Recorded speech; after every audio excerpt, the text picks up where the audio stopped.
¿Por qué es más fácil buscar a Jesús en momentos difíciles?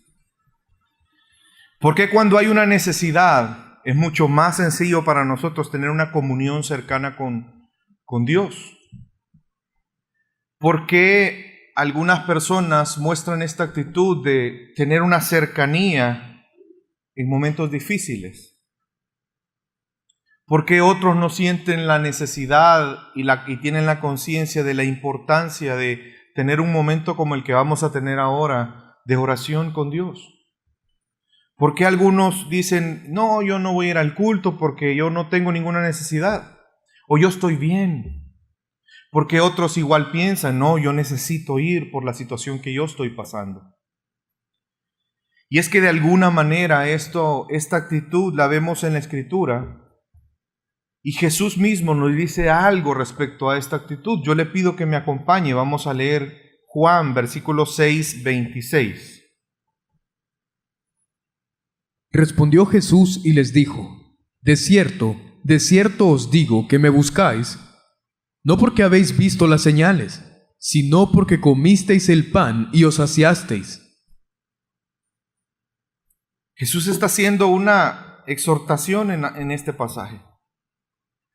Y es que lo que Jesús les estaba diciendo es que aunque ellos habían visto los milagros, porque si usted ve el contexto antes de estas palabras, Jesús había hecho muchos milagros de sanidad. Es más,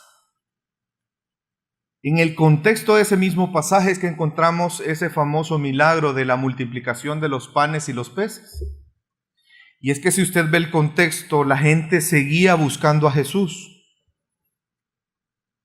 La multitud seguía a Jesús, lo buscaban. Y Jesús les dice más bien, de cierto os digo que me buscáis, no porque han visto las señales, sino porque comisteis el pan y os saciasteis. ¿Sabe qué es interesante? Que cuando ellos comieron a tal punto de saciarse totalmente, de estar completamente llenos. Y de hecho la palabra saciaste que utiliza Jesús ahí es la misma palabra del verbo que cuando los animales comen hasta quedar completamente satisfechos. ¿Usted ha visto un león después de que termina de comer? ¿Usted ha visto cómo queda el león? Es lo que hace es tirarse a dormir. Pues esa misma palabra es la que Jesús utiliza cuando les dice a ellos, ustedes me siguen no por las señales que vieron, no por los milagros que vieron, ustedes me siguen porque comieron al tal punto que se saciaron.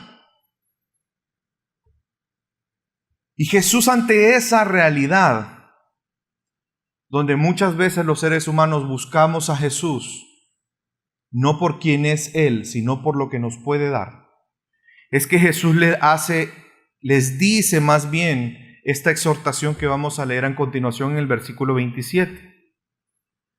Trabajad, no por la comida que perece, sino por la comida que a vida eterna permanece, la cual el Hijo del Hombre os dará, porque a éste señaló Dios el Padre. Vemos que Jesús está usando un verbo en imperativo. Les dice, ustedes tienen que trabajar, pero no por la comida que perece. Y Jesús nos hace esa exhortación este día. Tenemos que preocuparnos, pero no por la comida que perece, sino por aquella comida que permanece para vida eterna, la cual Él nos dará. El Hijo del Hombre, Dios encarnado, Él nos va a dar esa vida, esa comida que a vida eterna permanece. Dejemos de ansiar, de preocuparnos, porque si usted se pone a pensar, ¿qué implica trabajar? Implica un esfuerzo, implica un sacrificio de alguna manera. Pues Jesús nos está diciendo que debemos de trabajar por aquellas cosas que permanecen, que no son temporales. Debemos, por lo tanto, dejar de ansiar las cosas temporales, como es la salud, como son los bienes materiales, como son los aspectos familiares, y debemos de esforzarnos por aquellas cosas que son eternas. Porque las cosas temporales, mi amada familia, no llenan el vacío que hay en nuestro corazón. Las cosas temporales no sacian nuestras necesidades más profundas. En lugar de eso, debemos de tributar a Dios nuestra fe. Una fe en favor de aquel que Él envió, el cual es nuestra verdadera comida que produce y se sostiene para vida eterna. Jesús nos dará esta comida. Él nos dijo que Él mismo era ese pan de vida. De hecho, si usted sigue leyendo, ahí Jesús empieza a hablar del maná que les dio Dios en el desierto como una señal de ese pan de vida que era Él mismo. Debemos, por lo tanto, nosotros trabajar, pero por aquel alimento que es eterno. Debemos de esforzarnos por aquel alimento que es eterno. Y podemos nosotros notar de los diferentes testimonios acerca de Jesús, lo que Él habló Él mismo acerca de Él. El testimonio de Juan el Bautista, los milagros que Él hizo, el testimonio de las Escrituras y el testimonio mismo de Dios Padre hablando acerca de Jesús. Pero todas esas señales no eran suficientes para la multitud. Y seguían a Jesús no porque creían que Él era el pan de vida, sino porque ellos querían ese pan que los saciaba momentáneamente. Ellos se esforzaban por buscar dónde estaba Jesús, porque veían en Él aquel que les podía dar ese pan, ese alimento temporal. Y no se daban cuenta que tenían enfrente a aquel que les podía dar del pan de vida eterna. Aquel que les podía dar de esa agua que saciaría su sed para siempre. No nos afanemos, mi amada familia, por las cosas temporales. Más bien por aquello que permanece en la eternidad. Y sabe algo, no está mal que pidamos por cosas terrenales. No está mal que usted le pida a Dios por cosas temporales.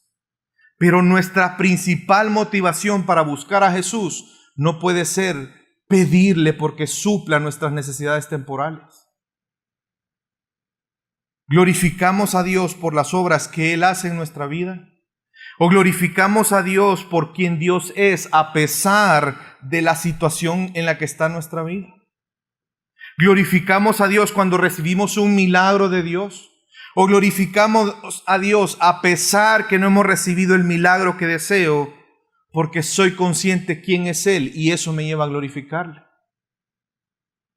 Es que ellos no entendían la obra de Dios. Y como Jesús les dijo que trabajaran, ellos hicieron una pregunta muy obvia, y lo vemos en el versículo 28. Entonces le dijeron: ¿qué debemos hacer para poner en práctica las obras de Dios? Y es que en vista que Jesús les dijo, ustedes tienen que trabajar, porque les dijo, no trabajen para las cosas temporales, sino trabajen para las cosas eternas. Entonces la pregunta de ellos fue, ¿qué debemos hacer entonces? ¿En qué debemos de trabajar? Ellos no entendieron el sentido espiritual de las palabras de Jesús. Ellos pensaron en las obras de la ley, en el cumplimiento de obras. Jesús, dinos qué tenemos que hacer y lo vamos a hacer para que tú nos des el pan después. Es muy probable que esa era la actitud que ellos mantenían en ese momento. Es que mira, el pan que nos diste estaba riquísimo, no he probado otro pan más rico que ese. Y ese pescadito estaba... Decinos qué tenemos que hacer, ¿en qué quieres que te ayudemos para... ¿Dónde pasamos después por el pan y el pescadito? Ellos no entendieron lo que Jesús les estaba diciendo. Ellos pensaron, como nosotros muchas veces pensamos, que su bienestar iba a estar en el cumplimiento de obras para Dios, que su bienestar o que el estar bien delante de Dios implicaba lo que ellos pudieran hacer para Dios. Como muchas personas igual piensan que a través de las obras pueden alcanzar el reino de Dios. ¿Qué debemos hacer para poner en práctica la obra de Dios? Y Jesús les contesta ante esta pregunta. Leamos el versículo 28 y luego leamos la respuesta de Jesús. Entonces le dijeron: ¿qué debemos hacer para poner en práctica las obras de Dios? Respondió Jesús y les dijo: esta es la obra de Dios, que creáis en el que Él ha enviado. Es que la obra de Dios es creer aquel en quien Dios envió. El tener fe en Cristo, esto es el trabajo que realmente sirve. Esta es la obra de Dios, que creáis en el que Él ha enviado. Si usted se da cuenta, es un verbo presente, creáis. Y eso es algo muy importante en este pasaje. Porque no solo está hablando que debemos de creer en algún día, que ese creer de algún día nos va a llevar a salvación, sino Jesús nos está diciendo que debemos continuamente creer en aquel que Dios envió, creer en Jesús para que podamos vivir esa vida de fe, esa vida eterna que Él tiene para nosotros, para poder disfrutarla constantemente. La salvación proviene por gracia, por medio de la fe. Pero esto no excluye que debamos de vivir por medio de esa fe cada día de nuestra vida. Jesús, si se da cuenta, sustituye la expresión obras de Dios ante la pregunta, porque ellos le dijeron, ¿cuáles son las obras de Dios? Y Él dice en manera singular, la obra de Dios, porque ese es un elemento indispensable, la fe. Tenemos que creer, mi amada familia. Yo espero que usted venga en esta tarde no buscando ese pan temporal, no buscando ese pescado que Jesús puede darle, sino que usted más bien venga con fe, sabiendo quién es a quien usted va a pedirle en esta tarde. Creer es la obra que le complace a Dios. Creer es lo que es agradable delante de Dios. Cuando usted y yo reconocemos, creemos y tenemos la certeza de quién es Jesús. Y entonces empieza y continuamente Dios obra en nuestra vida. La obra de Dios en nosotros va más allá que una provisión material. La obra de Dios en nosotros va mucho más allá que una sanidad física. La obra de Dios en nosotros va mucho más allá que una protección. La obra de Dios en nosotros, en nuestra vida, siempre tiene un fin específico y es que creamos en Jesús. Todo lo que Dios obra en nuestra vida tiene ese propósito, que creamos en Él. ¿Se recuerda las palabras de Jesús? En este mundo vamos a tener. ¿Y qué dijo Él? ¿Acaso confiar no es creer? Yo confío porque creo en Él. Sé que Él venció al mundo y por lo tanto esa confianza proviene de mi fe. La obra de Dios en nuestra vida todo el tiempo va a llevarnos a confiar en Jesús, a creer en Jesús, a reconocer quién es Jesús para nosotros. Y es por eso que Jesús contesta de una manera muy similar ante otra pregunta en Juan capítulo 9, versículo 1 al 4. Al pasar Jesús vio a un hombre ciego de nacimiento, y le preguntaron sus discípulos diciendo: Rabí, ¿quién pecó, este o sus padres, para que haya nacido ciego? Respondió Jesús: no es que pecó este, ni sus padres, sino para que las obras de Dios se manifiesten en él.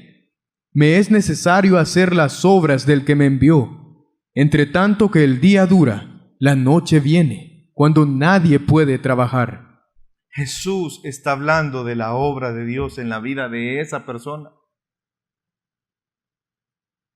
Señor, ¿y este por qué es ciego? ¿Quién pecó, él o sus papás?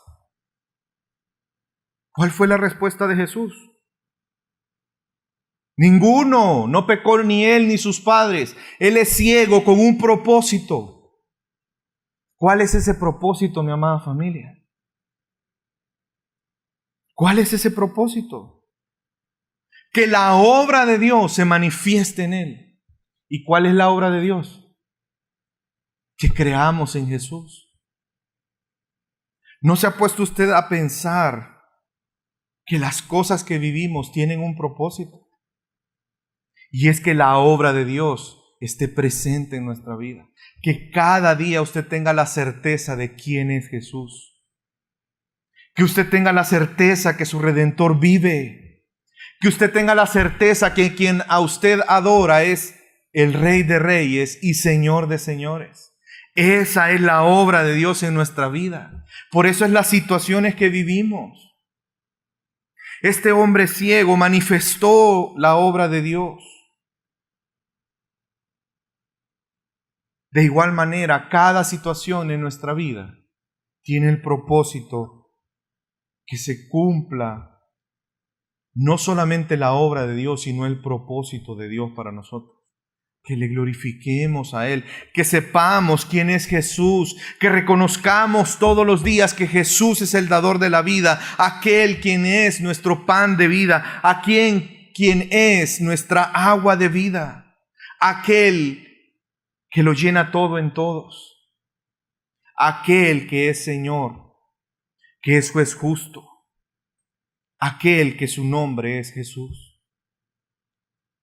Por lo tanto, no debemos de esforzarnos por las cosas perecederas. No deberíamos de darle demasiada importancia a las cosas temporales, sino más bien esforzarnos por aquello que a vida eterna permanece. Y esto debería de evidenciarse en nuestras peticiones. No está mal que pidamos por nuestras necesidades. Y yo lamento muchísimo que se tenga la idea que este culto es para los afligidos. Este culto es para todos, porque Dios está obrando constantemente en nuestra vida. Y el que Dios haga su obra en nosotros nos va a llevar todo el tiempo a reconocer quién es Jesús. Y si yo reconozco quién es Jesús, yo voy a estar aquí adorándole a Dios. Yo voy a estar aquí celebrando la cena del Señor, sabiendo lo que eso implica para nosotros como hijos de Dios. Todo lo que Dios obra en nuestra vida tiene el propósito de que creamos en Él. Por eso, mi amada familia, debemos de darle gracias a Dios por su obra en nuestra vida. No importando las situaciones difíciles que tengamos que vivir, porque yo le aseguro que eso hace que nunca olvidemos quiénes somos y quién es Él, y que el único que se merece toda gloria, honra y honor, su nombre es Jesús. Esforcémonos por las cosas que a vida eterna permanecen. Y mi invitación para usted en esta tarde es que podamos tener esa conciencia este día. Cuando usted vaya delante de Dios en su momento de oración, dele gracias a Dios. Dele gracias a Dios por las situaciones que está viviendo. Dele gracias a Dios tanto que usted las pueda considerar buenas como malas. Al final todas son buenas, porque nos ayudan para bien y nos ayudan a reconocer quién es Jesús para nosotros. Así que le invito que con esa conciencia usted pueda disfrutar de la obra de Dios en su vida. Amén.